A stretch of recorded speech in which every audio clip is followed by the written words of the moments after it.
I think what surprised me is when he manipulated the draft and told the Ravens not to draft him. That, to me, you're going to be in a first-class organization. You're going to learn from a lot of different people there. And I thought that might have been a better avenue.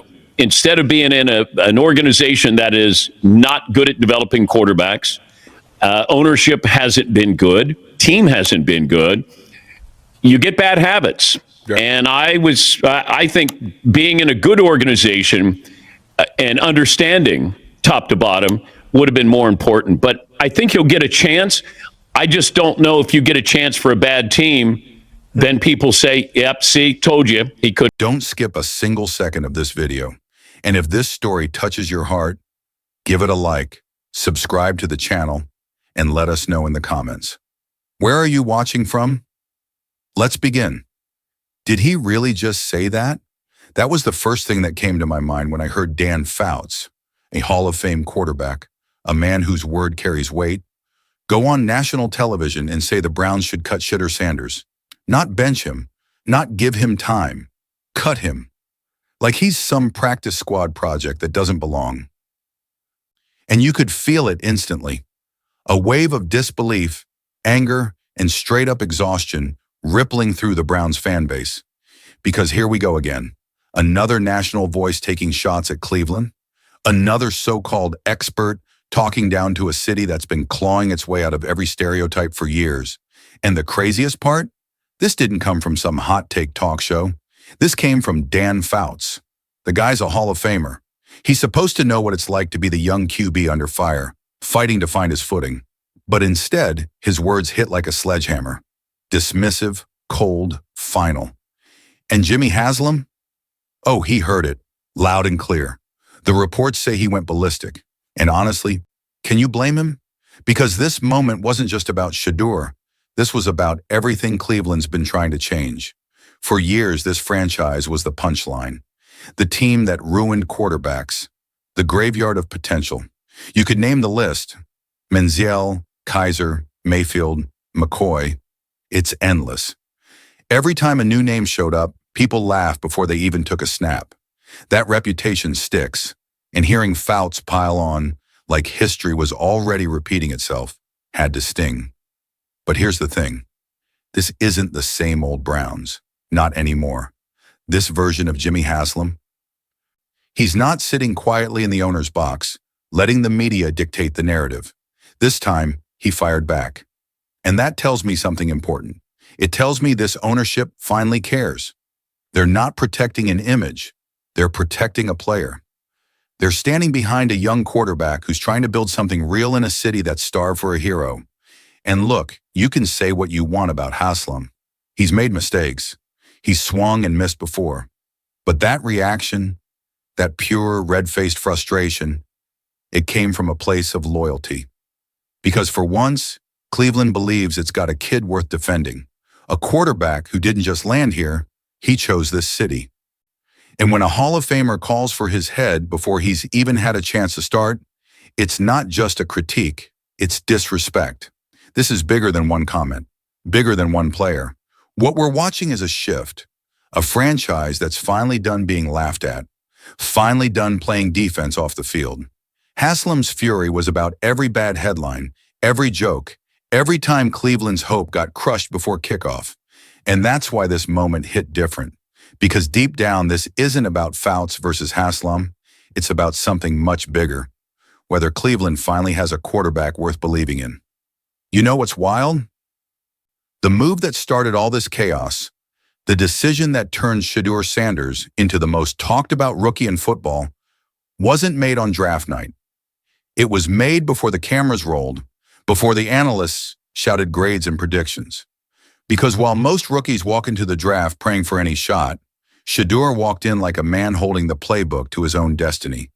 He didn't wait for fate to pick him. He picked his fate. And that's what threw the NFL for a loop. Turning down the Ravens, saying no to the Eagles, that's not arrogance. Well, that's vision. It's one thing to believe in your talent, but it's another thing entirely to look at a lineup of top-tier organizations and say, not yet. That's not where my story begins. Everyone else saw comfort, stability, established culture. Shedeur saw a ceiling. Think about it. In Baltimore, he'd be buried behind Lamar Jackson, a former MVP in his prime. In Philly, he'd sit behind Jalen Hurts, one of the most secure young quarterbacks in the league. For most rookies, that's a dream. Sit, learn, cash your checks. But that's not Shedeur's DNA. He wasn't raised to wait his turn. He was raised to earn it. And he knew those doors, no matter how shiny they looked, were locked from the inside. So he did the unthinkable. He looked down the board and found Cleveland, a team with chaos, inconsistency, and more quarterback turnover than any fan base deserves. But also, opportunity, real, tangible competition, a QB room that wasn't set in stone, veterans on the back nine of their careers, an open lane if you've got the guts to take it. And that's what this was. Guts. Pure belief. He wasn't chasing fame or headlines. He was chasing snaps. That's what makes his story so fascinating. Shedeur didn't want the perfect situation. He wanted a real one, a field where he could compete, bleed, and build something from scratch. That's not immaturity. That's leadership in its rawest form. We've seen moves like this before. Elway telling Baltimore no, Eli forcing a trade from San Diego. History calls it defiance. But the truth? It's foresight. It's knowing exactly who you are and where you belong. And Shedeur, whether people want to admit it or not, played this draft like a chess master, thinking 5 moves ahead while everyone else was reacting. And that's why, for all the noise and criticism, this kid's different. He didn't come to Cleveland because it was easy. He came because it was hard, because it demanded belief. He didn't want to be handed anything. He wanted to earn it. And that's exactly why he chose Cleveland. You ever notice how fast people turn on a rookie the second things don't look perfect? That's what's happening right now with Shedeur Sanders. One bad throw in practice, one preseason clip taken out of context, and suddenly he's not ready. Suddenly he's just another college kid who can't handle the speed of the NFL. Like clockwork, the same tired narrative. And the loudest voices repeating it, the ones who have never taken a snap with a 300-pound defensive end breathing down their neck. And look, I get it. Dan Fouts isn't some random talking head. The guy's a Hall of Famer. He knows the game. When he says Shedeur's holding onto the ball too long, or that his timing's not there yet, that's real football critique. But where's the context? Where's the patience? Every rookie struggles with speed. Every young QB has that moment where the field looks like chaos. Caleb Williams threw picks early in camp. Bo Nix had timing issues. Nobody said cut them. Nobody said they're done. But when it's Shedeur Sanders, suddenly it's, see, told you he couldn't play. Why? Why is this kid under a microscope while everyone else gets a learning curve? Maybe it's because his last name is Sanders. Maybe it's because he came in with confidence. Or maybe it's because Cleveland. Man, Cleveland's got a memory like an open wound. This city's been burned before. Johnny Manziel, Brady Quinn, Brandon Weeden, Baker Mayfield. Each one came in with hype and left with fans torn between hope and heartbreak. And now, every time a young quarterback walks through those doors, people hold their breath, waiting for history to repeat itself. But that's not fair to Shedeur. He didn't create this storm. He inherited it, and now he's trapped in the same cycle. Every rep judged, every mistake magnified, every flash of brilliance ignored. It's exhausting. You can't develop in peace when every headline is a verdict, when every analyst is ready to write your obituary before you've even played your first full game. Yeah, Fouts made valid points about mechanics and processing speed, but growth doesn't happen from the sideline. It happens through mistakes, real ones, under real pressure. You can't fix pocket timing from a clipboard. You can't learn NFL reads while watching someone else play your position. This league is about live reps, about taking the hits, about earning scars that turn into wisdom. And that's what frustrates me most, the double standard. We celebrate development for everyone else, but when it's Shedeur, we demand instant greatness. We can't keep chewing up every young QB who walks into Cleveland and then acting surprised when they struggle. So let me ask you this. If you don't let a young quarterback fail, How do you ever let him rise? You can feel the tension building inside Berea. It's not just talk show drama anymore. This is pressure you can hear in the hallways.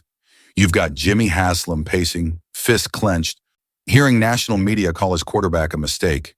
You've got coaches whispering about risk, veterans calling for patience, and fans screaming for a spark.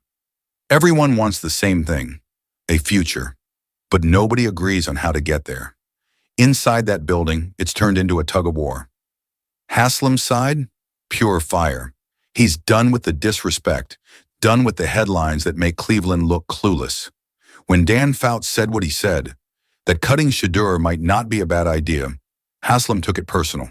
Because to him, this wasn't about one player.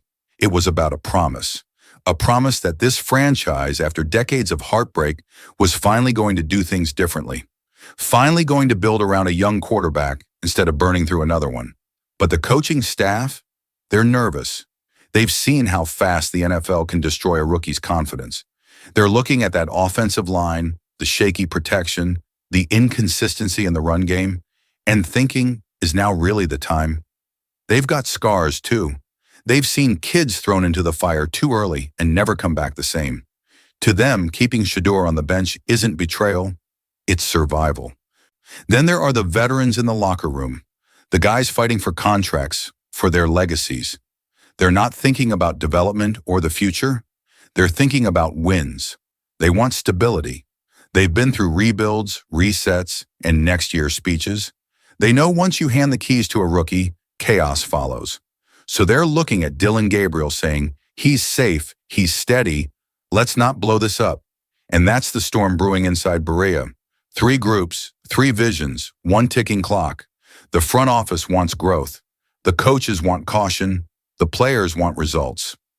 And somewhere in the middle stands Shedeur Sanders, the quiet center of a loud storm, waiting for someone to believe enough to let him take the field. Meanwhile, the season's slipping away. Cleveland's not out of it mathematically, but emotionally. You can feel the hope draining, and that's what makes this moment so dangerous. Because when a team's losing and the future's uncertain, desperation creeps in. Every loss feels heavier. Every decision feels final. And that's when ownership starts demanding answers. Jimmy Haslam's fury isn't about ego. It's about time. He's tired of watching the city's belief fade while his quarterback collects dust on the sideline. You can't sell hope if the guy who represents it never plays. At some point, you've got to stop protecting a player from the very experience that makes him better. And right now, inside Berea, it feels like that breaking point's getting closer, like the dam's about to give way. You can say whatever you want about Shedeur Sanders. Call him confident, call him bold, call him impatient. But don't you dare say he's scared, because this kid has been betting on himself since the moment his name first hit a recruiting list. He's lived under the brightest spotlight a college quarterback can carry, not just as a player, but as Deion Sanders' son. And that's a heavy title. That's not just a name, it's a legacy. Every throw, every headline, every mistake gets amplified because of who his father is. Most kids crumble under that kind of pressure. Shedeur turned it into fuel. From Jackson State to Colorado, every time the noise got loud, he quieted it with production. He didn't just ride his dad's shadow, he built his own. He put up numbers, led comebacks, carried locker rooms that weren't supposed to compete, and stared down crowds that wanted him to fail. You don't do that without belief. You don't do that without betting everything you have on your own name. And now here he is, where he's in the NFL, once again being told he's not ready. Once again hearing that he's not the guy. It's the same movie, different jersey. But here's the twist. Every single time people doubted him, they ended up looking foolish. It happened in high school, it happened in college, and it's only a matter of time before it happens in Cleveland. Because if you've watched his story closely, you know this isn't a fluke. You don't lead multiple programs, survive constant media fire, and thrive under national pressure by accident. That's DNA, that's discipline, that's growth through chaos. We've seen this pattern before in NFL history. Quarterbacks written off too early, only to rise when everyone else stopped believing. Think Jalen Hurts, think Geno Smith, think Brock Purdy. Every era has that guy. The one who takes every insult, every doubt, every he's not ready, and turns it into fire. Shedeur Sanders is built to be that guy. Mark this down, he will get his shot. Maybe it comes when injuries hit, maybe when the season slips away, maybe when Haslam finally says, enough.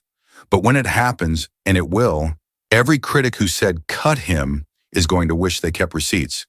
Because the same confidence they call arrogance today is going to look like vision tomorrow. Shedeur's journey isn't just a football story, it's a generational shift. From sons of legends trying to live up to a name, to men carving out their own. From being doubted for who they are, to defining what belief actually looks like. He's been betting on himself since day one. Now it's time Cleveland bets on him.